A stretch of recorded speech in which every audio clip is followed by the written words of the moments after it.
அப்பா நீங்களும் வந்தீங்கன்னா நம்ம கோவிலுக்கு போய் இந்த வேலை சாமிக்கு சாத்திட்டு வந்துடலாம்ப்பா. சரியா அத்தா, நம்ம எல்லாருமா போய் சாமிக்கு இந்த வேலை சாத்திட்டு வந்துடலாமா? சரியா?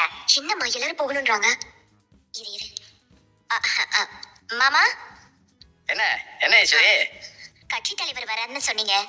ஒருவேளை தலைவர் பாட்டுக்கு சீக்கிரம் வந்துட்டா அவர் வர நேரத்துக்கு அவரை வரவேற்க நீங்க இங்க இருக்க வேண்டாமா? கோயிலுக்கு எதுக்கு மாமா எல்லாரும் போய்கிட்டு தமிழையும் சேதுவையும் அனுப்பி வச்சு அவங்க கொடுத்துட்டு வர போறாங்க. ஏண்டி எல்லாரும் கோயிலுக்கு போயிட்டு வந்தா நல்லது தானடி? அதுக்கு இல்ல அத்தை, தலைவர் வர நேரத்துல மாமா வீட்டுல இல்லனா நல்லா இருக்காதுல்ல, அதுக்காக தான் சொல்றேன். ஈஸ்வரி சொல்றதும் நியாயம்னே. ஒருவேளை தலைவர் சீக்கிரமா வந்துட்டாருன்னா வீட்லயே இருங்க, நாங்க வந்துடுறோம்னு சொல்றது ரொம்ப தப்பா இருக்கும். வீட்டுல இருக்க எல்லாரும் இந்த வேலை தொட்டு கும்பிட்டு கொடுங்கயா. மாப்பிள தங்கச்சியை பார்த்து கூட்டு போ. பார்த்து மாப்பிள. தம்பி, பணம் காசுலாம் யாருக்கு வேணும்? அதை வச்சு என்ன பண்ண போறோம்? எனக்கு பணம் எல்லாம் வேண்டாம். அப்புறம் எனக்கு தமிழ் செல்வியோட உசுறு வேணும்.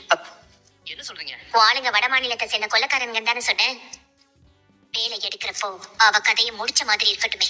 அது நடந்துச்சுன்னா எனக்கு நிம்மதியா இருக்கும். கவலையப்படாதீங்க. என் ஆளுங்க முழுக்க ரத்த வரி பிடிச்சவனுங்க. கொலை பண்ணாதீங்கடான்னு சொல்றதுக்கு தான் நான் அவனுங்கிட்ட கெஞ்சணும். ஒருத்தைய போட்டு தள்ளுங்கடான்னு சொன்னா ரொம்ப சந்தோஷமா செஞ்சு முடிப்பானுங்க. நான் பாத்துக்கிறேன்க்கா. மனசுல ஒருத்தரை வச்சுக்கிட்டு வேற ஒருத்தரை கல்யாணம் பண்ண முடியுமா? நான் போய் மாமா கிட்ட எனக்கு கல்யாணத்துல விருப்பம் இல்ல, நான் வேற ஒருத்தரை காதலிக்கிறேன்னு சொல்ல போறேன். ஏய், கல்யாணத்துல விருப்பம் இல்லைன்னு மட்டும் சொல்லுடி. வேற ஒருத்தரை காதலிக்கிறேன்னு சொன்னா தேவையில்லாம கோவப்பட போறாரு. ஏன்